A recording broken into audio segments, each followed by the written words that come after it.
Olá, queridos! Um Feliz Natal para você, para sua família. Hoje nós celebramos o Natal.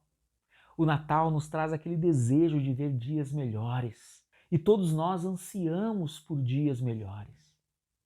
Sabia que lá na Palestina do primeiro século vivia esse clima de ardente expectativa por dias melhores? Após séculos e séculos subjugados a povos pagãos, os judeus estavam dominados ali. O Império Romano submeteu Israel a uma paz sem voz. A pergunta deles era: onde está o nosso Salvador? Onde está o nosso libertador? Já no primeiro livro da Bíblia, lá em Gênesis, Deus promete a vinda deste libertador, a vinda deste Salvador. Quando Adão e Eva se rebelaram com o Deus Criador, os nossos primeiros pais.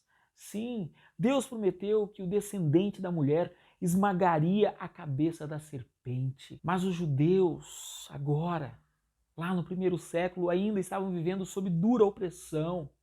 O mal ainda prevalecia, mas existia a expectativa por dias melhores. E a pergunta permanecia: onde está este menino? Onde está o Messias? Onde está o Salvador? Onde está o libertador do povo de Deus? Os evangelhos, eles começam respondendo essa pergunta, mostrando que a promessa lá de Gênesis capítulo 3, verso 15, se cumpriu e o descendente da mulher, que é o Deus conosco, a própria encarnação do Eterno, se consumou na história. E quando a gente olha para o anúncio do nascimento de Jesus, ali a Maria, no capítulo 1 do Evangelho de Lucas, a gente encontra inúmeros motivos para fazer deste tempo de Natal um momento de renovação, um momento de esperança. O primeiro motivo para fazer ou transformar o seu Natal num momento de renovação, de esperança, é saber que Deus está agindo. Veja Lucas capítulo 1. No sexto mês, Deus enviou o anjo Gabriel a Nazaré, cidade da Galileia, a uma virgem prometida em casamento, a certo homem chamado José, descendente de Davi. O nome da virgem era Maria.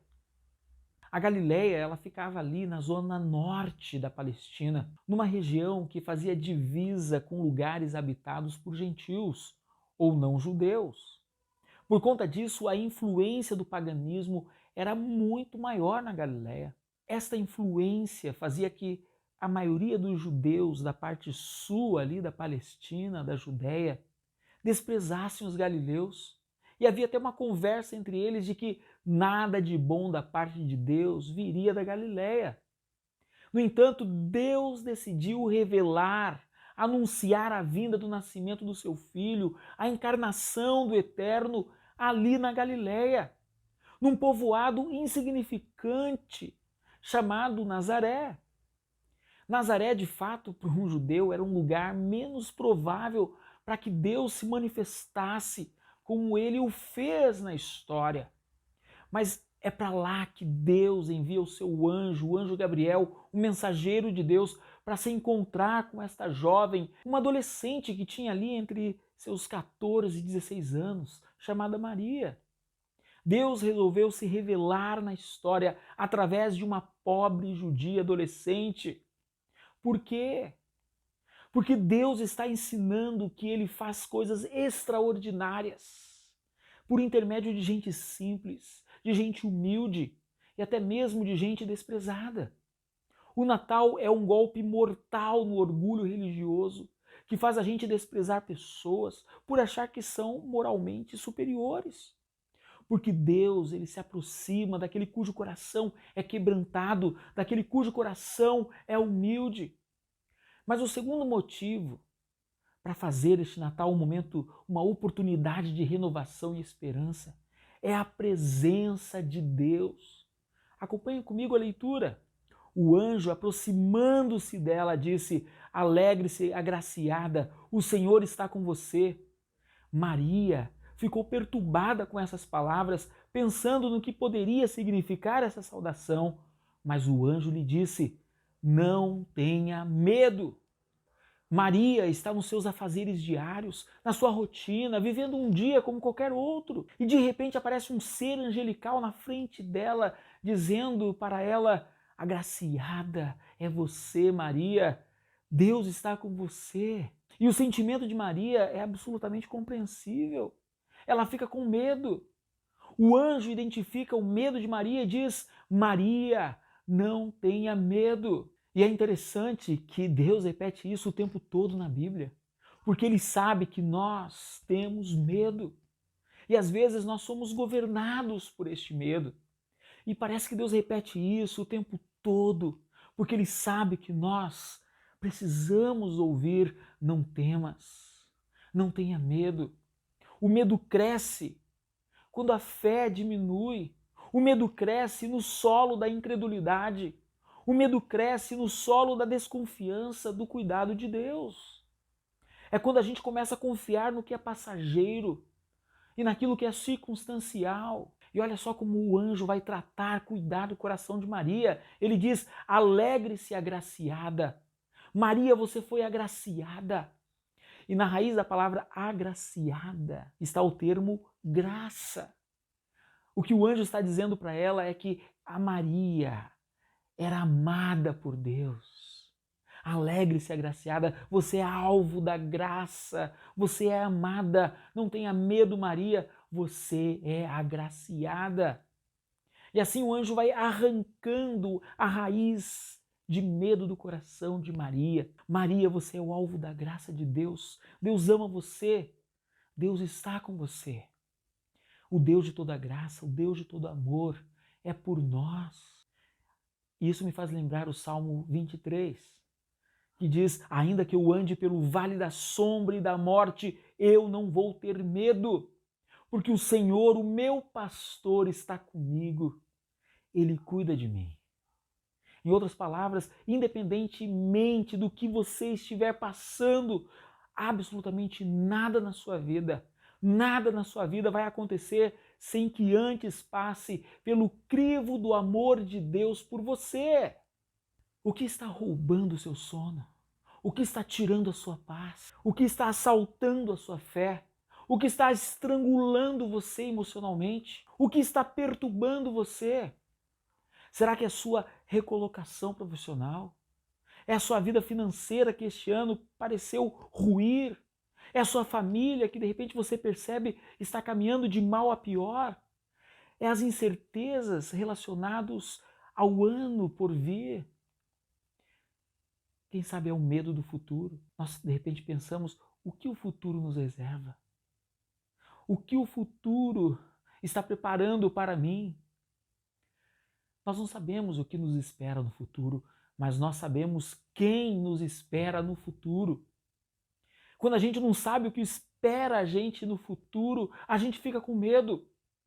Mas, embora você não saiba o que espera você no futuro, Deus já está lá preparando o seu caminho, porque a presença de Deus é com você. Mas um outro motivo é lembrar que o Natal nos traz a certeza do amor de Deus por nós. Veja, você ficará grávida e dará à luz um filho e lhe porá o nome de Jesus. Ele será grande e será chamado Filho do Altíssimo. O Senhor Deus lhe dará o trono de seu pai Davi e ele reinará para sempre sobre o povo de Jacó. Seu reino jamais terá fim. Olha a descrição. Quem será o filho de Maria? É o Salvador, é o Filho do Altíssimo, é aquele que está no trono, é aquele que vai reinar para todo sempre, cujo reino jamais terá fim. Jesus, o Deus Todo-Poderoso em forma humana. Porque no Natal o Eterno, ele se tornou pequeno, o Onipotente se tornou vulnerável, o Rei da Glória se tornou servo. Deus se encarnou, Deus se fez homem, Deus entrou na história, se humilhou até a morte e morte de cruz. Deus entrou na história, se ofereceu como um presente para mim e para você. Apenas Deus poderia nos salvar, salvar-nos dos nossos pecados. E Ele não estava fazendo isso porque estávamos meramente distante dele, não. Nós estávamos totalmente separados dele. Eu precisava da salvação, eu precisava ser reconciliado com Deus. Ele mesmo assumindo a forma humana, se encarnando, se humilhando, sofrendo. Por isso o evangelho ele é singular. Por isso que o evangelho ele difere de todas as religiões do mundo. Não existe nenhuma religião que fale sobre um Deus que veio salvar o ser humano, se tornando um ser humano. Ele entende o abandono dos amigos. Ele entende as lágrimas que derramamos. Ele entende o que é a própria morte. Jesus entende porque ele passou por tudo isso. Ele entende as nossas lágrimas, porque Jesus se fez um de nós. Ele entende porque, por amor, ele tomou a decisão de nos alcançar, se humilhando, sofrendo em nosso lugar, para nos reconectar com Deus Criador. Esse é o Evangelho, esse é o Natal. Mas o quarto motivo para você transformar este fim de ano num momento de profunda renovação, um tempo de renovar as suas esperanças, suas expectativas de ver dias melhores, é o poder grandioso de Deus. Perguntou Maria ao anjo: como acontecerá isso se sou virgem?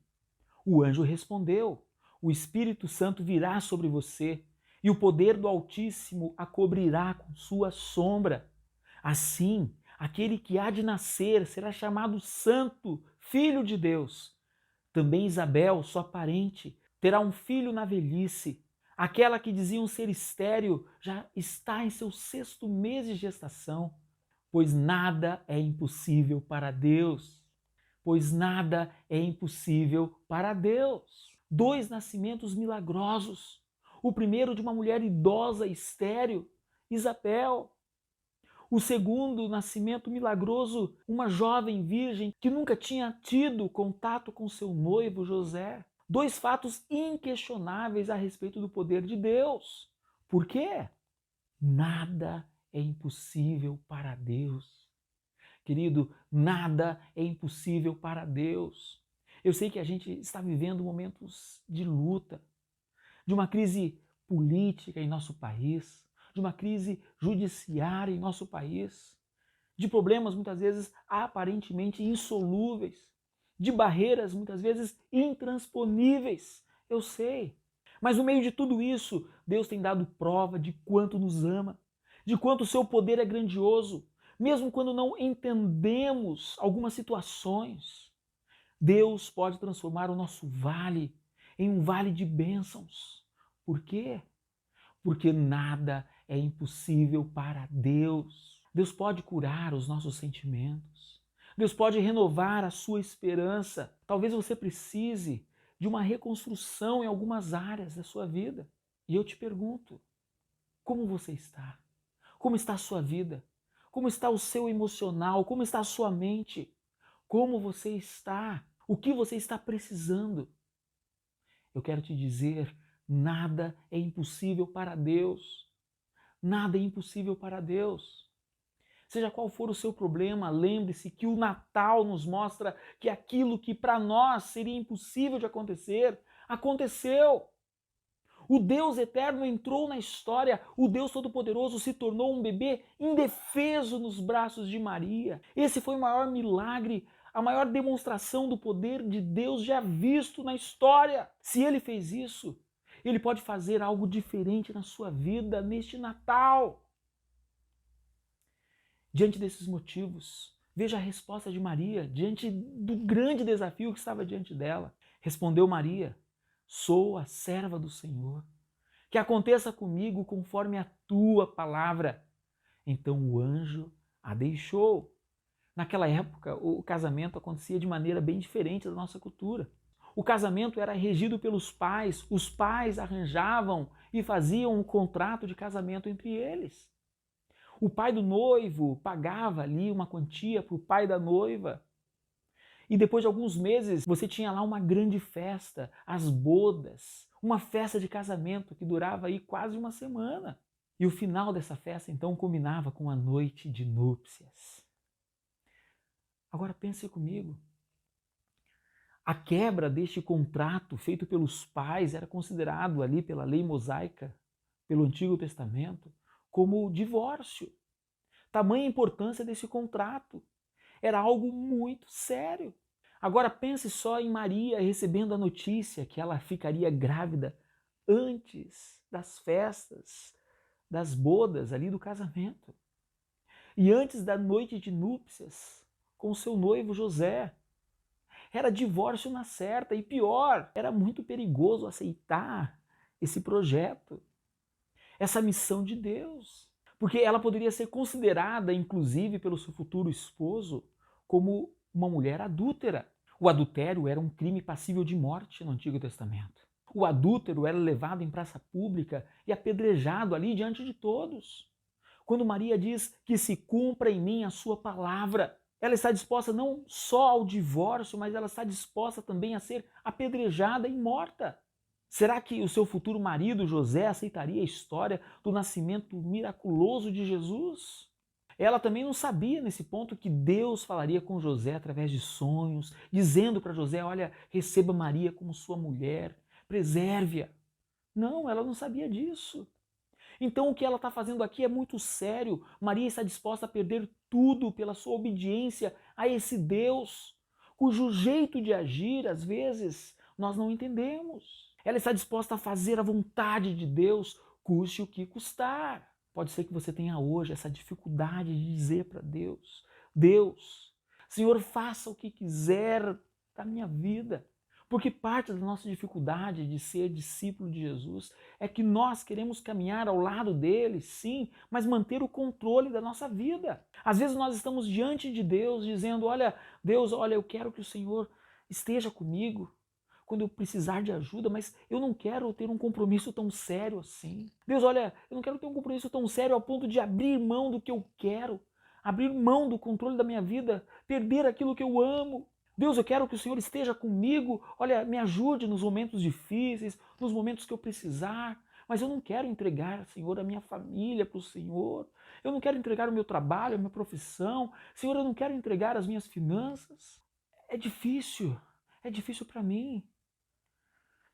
Mas eu digo para você, se Deus, se Jesus não for o alicerce da sua casa, o fundamento da sua casa, ele jamais aceitará ser uma caixinha de ferramentas ali no quartinho da bagunça, aquela caixinha de ferramentas que você vai usá-la quando você precisa apenas. Ele precisa ser o alicerce, o fundamento da sua casa. Quando você compreende a imensidão do amor de Deus por você, você toma a decisão de ser servo dele, porque ele tomou a decisão de se fazer servo por nós, por amor a nós. Portanto, meu querido, não tenha medo de dizer como Maria neste fim de ano, não tenha medo de dizer como Maria disse neste Natal, Deus, o que o Senhor quiser, cumpra em mim, Senhor. Sua presença poderosa está comigo, me encorajando pelos desertos da vida. Cumpra em mim, Senhor, o que tu quiseres. Faça em mim, Senhor, a tua vontade. Eu quero começar 2023 dizendo a mesma coisa que Maria disse. Eu sou o seu servo, Senhor, que se cumpra em mim a sua palavra, custe o que custar. As coisas podem parecer não estar tão boas como você gostaria que tivesse hoje. Mas eu quero dizer para você, ouse confiar, ouse obedecer e testemunhar do grande amor de Deus por você. Como diz lá em Salmos 126, os que com lágrimas semeiam, com júbilo ceifarão. Quem sai andando e chorando enquanto semeia, voltará com alegria trazendo os seus frutos. Se entregue por completo a Jesus, pois você vai estar no lugar mais seguro que alguém possa estar. A minha oração é para que você hoje seja impactado pelo Deus Todo-Poderoso, que você se renda completamente a Ele. Confie nesse Deus que entrou na história, na pessoa de Jesus, viveu, sofreu, morreu, mas ao terceiro dia ressuscitou para renovar a nossa esperança que dias melhores virão. Uma eternidade, querido, nos aguarda, porque Ele esmagou a cabeça da serpente, Ele venceu a morte, e um dia colocará um ponto final em todo o mal que existe. E Ele enxugará dos seus olhos toda a lágrima. Vamos orar, queridos. Pai querido, Pai de amor, nos colocamos diante de Ti agora. Te pedimos, Senhor, toque nos nossos corações, renove, Senhor, as nossas forças, aumente, Senhor, a nossa fé, a nossa confiança em Ti, em Suas promessas, que possamos olhar, Senhor, para o futuro sem medo, pois estamos seguros, Senhor, em Suas mãos. É a Sua presença em nossa vida que nos faz avançar diante de um futuro que humanamente não conhecemos, mas temos, Senhor, a esperança de que nada acontecerá fora da Sua vontade. Por isso, Senhor, seguimos com fé e coragem, olhando para o Seu Filho Jesus, e é no nome dele que oramos, no nome precioso de Jesus. Amém. Amém. Amém, querido? Que Deus te abençoe nesse dia de Natal. E te espero na Igreja Presbiteriana da SIC. Que Deus te abençoe, amado. Grande abraço.